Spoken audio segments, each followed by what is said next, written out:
Bonjour mes amis, bonjour tout le monde, ravi de vous retrouver. Aujourd'hui nous allons voir un tutoriel de Microsoft Excel, surtout comment utiliser les fonctions index et equiv pour extraire des données. Donc une table, nous avons ici, premier tableau c'est les directions nord, sud, est, ouest et les marchandises ABC avec des valeurs, peut-être des prix, peut-être stock, n'importe quelle valeur. Ce qui compte c'est comment extraire ces données là et remplir ce tableau-là facilement. Et bien sûr, comment créer ce genre de tableau. Donc, on a ici le nord, sud, est, ouest, et aussi le nom des marchandises ABC. Attention, dans le remplissage, il n'y a pas, ils ne sont pas ordonnés. J'ai A, C, B et est, sud. Donc, tout d'abord, on va commencer par une fonction qui s'appelle equiv. La fonction qui s'appelle equiv, c'est très intéressante parce que il nous montre où se trouve une valeur parmi une liste. Je prends par exemple ici, j'ai cette cellule E9 qui contient sud, et je veux trouver la position de cette valeur-là dans cette liste. Donc ici, il suffit d'écrire equiv match en anglais, j'ouvre la parenthèse, je prends la valeur de E9, et je vais chercher dans une liste ou bien dans une zone de valeur où se trouve cette valeur là. Donc je prends ici E9, donc ici la valeur sud, je fais point virgule, je sélectionne cette zone I2 jusqu'à I5, je la fixe par F4, puis point virgule 0. Voilà, c'est la deuxième valeur ici. Si je mets ici le nord, c'est la quatrième valeur. Donc si je mets ouest, c'est la troisième valeur. Cette fonction equiv, on va l'utiliser avec la fonction index. Donc voilà son importance. En fait, sa force se manifeste quand on l'utilise avec la fonction index. Donc ici, j'ai marchandise, par exemple ici A, et je veux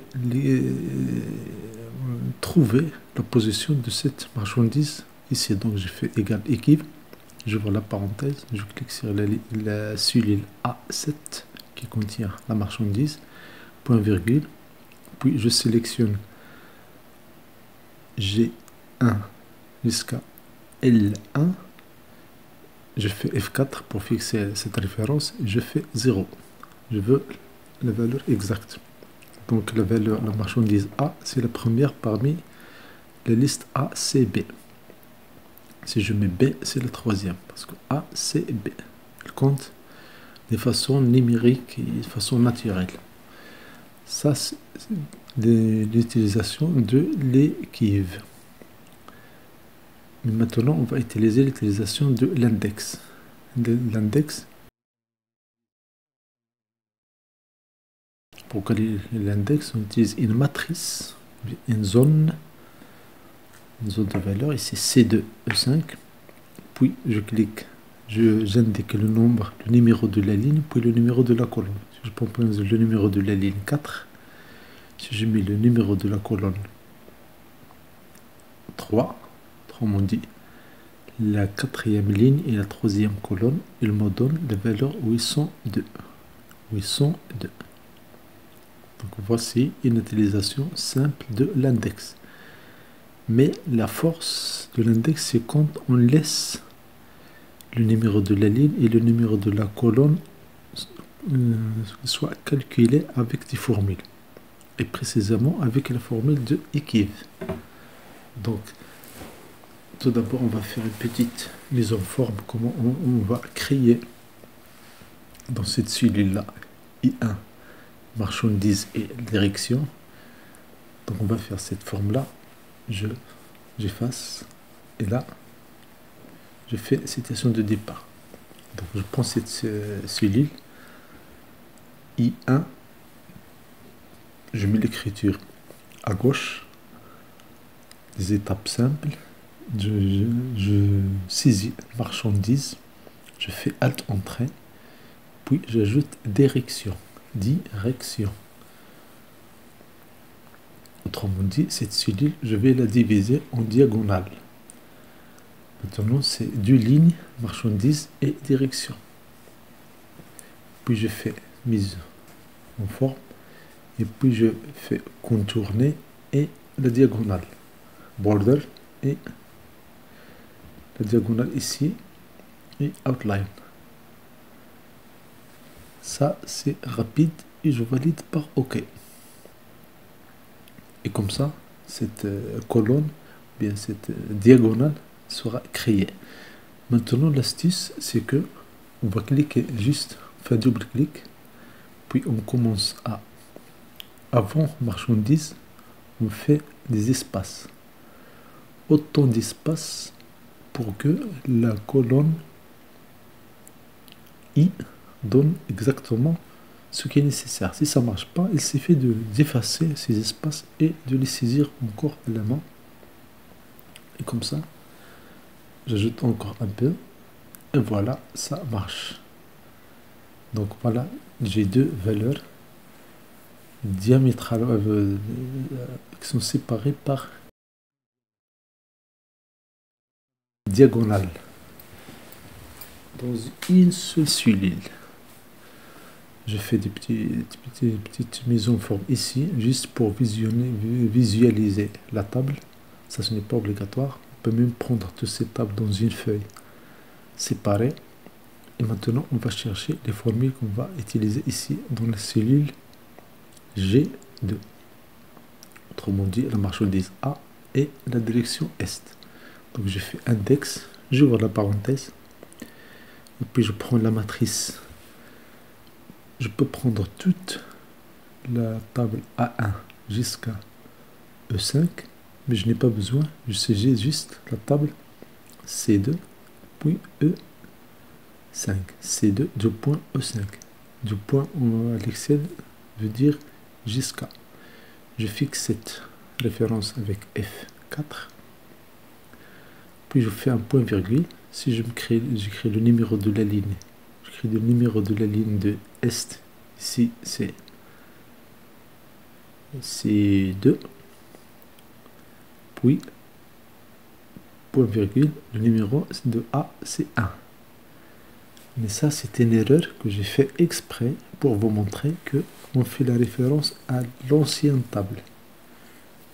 Donc ça marche. Parce que ici, j'ai pris. Ça ne marche pas. Parce que ici, ce n'est pas 2, mais c'est 3. Parce que l'Est donne la première colonne. A2 jusqu'à A5. Donc A2 jusqu'à A5. Et voilà la valeur exacte. Maintenant, je vais copier cette formule-là. Si je copie cette formule-là, ça ne va pas donner la valeur, le résultat exact. Pourquoi? Parce qu'il y a les références. Mais avant tout, on va nommer cette zone-là C2. C'est E5. Je sélectionne et je clique. Une autre façon plus rapide, c'est je sélectionne et je fais un clic droit et je donne le nom. Clic droit et définir un nom. Il est en bas et là on donne le nom qu'on va prendre ici. Par exemple, je prends base DD, base de données. Vous allez voir, ça ne sera pas accepté. Pourquoi? Parce qu'il est déjà pris. Je l'ai déjà nommé. Donc il me demande de lui donner déjà me donner un autre nom. Puisque je l'ai nommé, donc c'est OK, c'est suffisant. J'ai mis base DD. Donc astuce pour créer, éditer, trouver les noms, il suffit de cliquer sur formule puis gestionnaire de noms. Et quand vous cliquez sur un nom ici, cette zone bleue, il suffit de cliquer en bas pour voir la zone du nom qui clignote. Comme ça, vous allez faire une petite vérification de cellules qui composent un nom. Donc ça, d'une part. nommer des zones, c'est un point fort utile dans votre travail.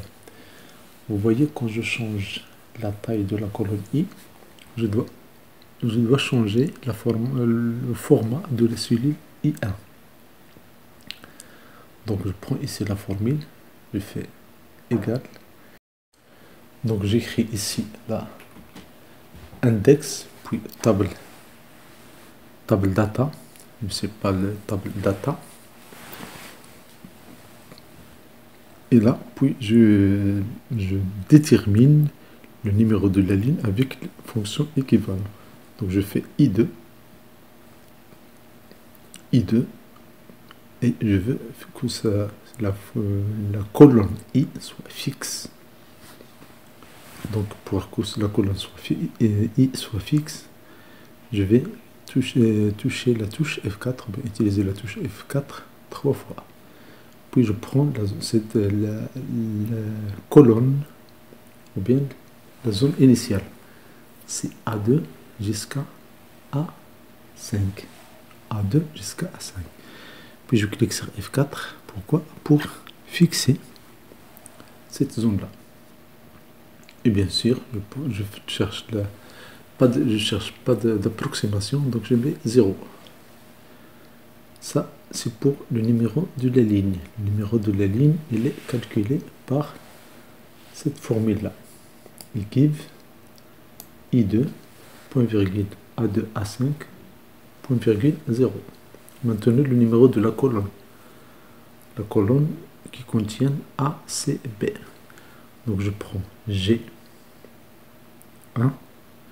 point virgule. Je rappelle à cette formule la source, autrement dit C1, E1. C1, E1. Et point virgule 0. Et là, je mets ces zones-là en référence absolue. Là, cette formule, ça marche. Mais si on copie, on va voir l'erreur. C'est une erreur classique. Vous allez voir la solution. Voilà, ça ne marche pas. Ça ne marche pas parce qu'il y a une référence qu'on n'a pas fixée. Il y a une référence, quand on copie horizontal ou bien à droite, ça ne marche pas. Donc, la solution, c'est que dans I2, le numéro de la ligne qui est calculé par équipe, on doit fixer la colonne I. Autrement dit, on doit avoir de là avant I. Pourquoi? Parce que quand on copie la formule à droite, cette colonne jaune ne doit pas changer. Donc G2, on va utiliser l'index table data pour équipe I2, puis A2, A5, point virgule, et bien sûr le numéro de colonne c'est équipe G1, et là on va fixer la ligne 1, puis C1, E1, et point virgule 0 parce qu'on ne cherche pas d'approximation. Donc pour avoir ces références là, il suffit d'utiliser F4. Parfois, on a besoin d'utiliser F4 plusieurs fois, tout simplement pour changer les références. La première fois, on a les références, la ligne et colonne sont fixes. La deuxième fois, la troisième fois et la quatrième fois, il y a une il y a des références semi-relatives, bien semi-figées. Je fais un double-clic et je complète la formule en bas. Je complète la formule en bas. Et bien sûr, la même chose, je vais le faire à droite. Et je remplis toute cette table-là. Bien sûr, c'est intéressant de faire des tests. Comme ça, on va voir si je prends par exemple A dans le nord, c'est 100. Et A dans le sud, 200. Dans l'est, 300. Ouest, 400. Et on vérifie la colonne G dans les résultats exacts. La même chose si on change B, 10, 20, 30, 40.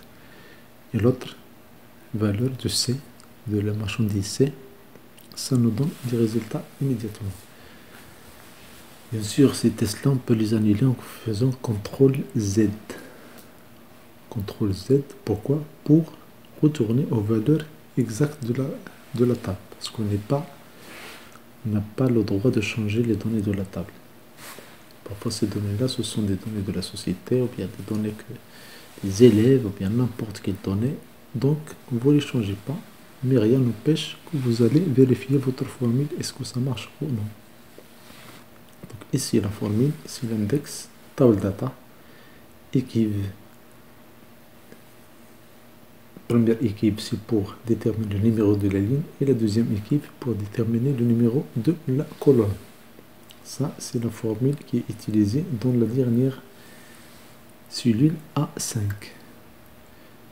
Si vous êtes intéressé par ces formules-là, on va les mettre on va les partager dans la zone du commentaire, ou bien dans la zone de description de cette vidéo-là. Donc, une application de la fonction index et équive pour extraire des données dans une table. Et bien sûr, on a fait ici juste 4 lignes. Vous pouvez avoir plusieurs lignes. Et ça contourne en quelque sorte la faiblesse, si on peut dire, de recherche V. Parce que recherche V n'accepte pas que les valeurs soient à gauche. Toutes les valeurs doivent être à droite. Donc la première formule pour le numéro des lignes.